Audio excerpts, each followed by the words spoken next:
Another man sucked underwater in this pond. And the trouble isn't over yet.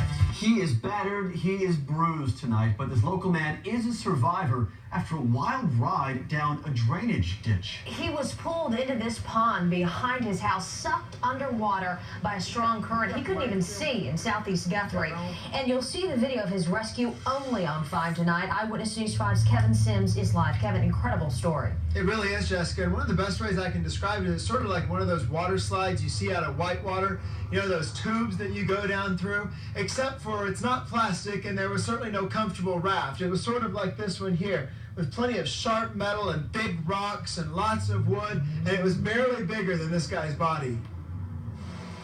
47-year-old Michael Cox clings to whatever he can after no doubt the wildest ride of his life. He was trying to remove a log from the seemingly peaceful pond when a whirlpool pulled him under. They just grabbed him, pulled him down through. Luckily, he didn't get stuck in there, just shot him out the other end, but it banged him up pretty good, taking him through. Cox was sucked under the surface, then spit out about 50 feet below.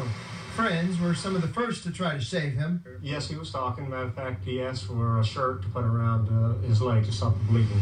But his talking quickly turns into screams of agony.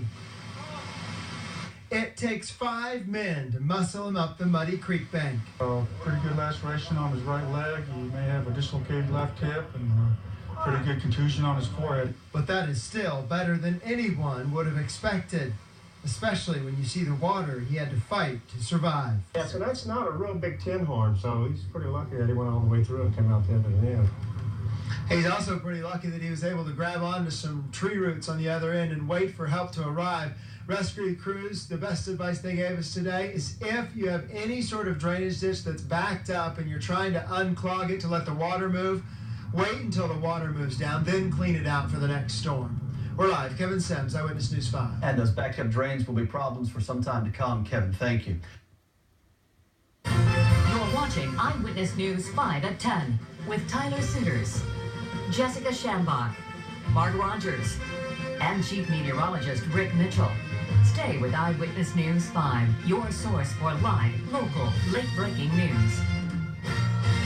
And Jordan, as inconvenient as this flooding may be for many people, we've had some real scares this week. And only on 5 tonight, we're talking with a survivor, a man who was sucked right through a drainage pipe. We showed you the pond where he went underwater in Guthrie. Eyewitness News 5's Kate Guthrie sat down with him today as he prepared for a 3rd round of surgery on his badly injured leg.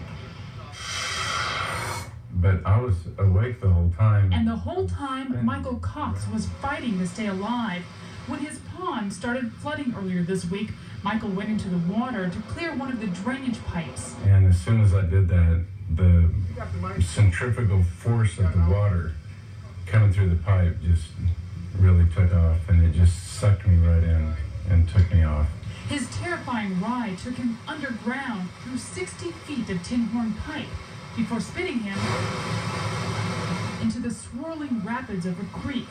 He never even got a chance to take a breath before he went under. I was really worried that I wasn't going to be able to hold my breath while I was in the pipe.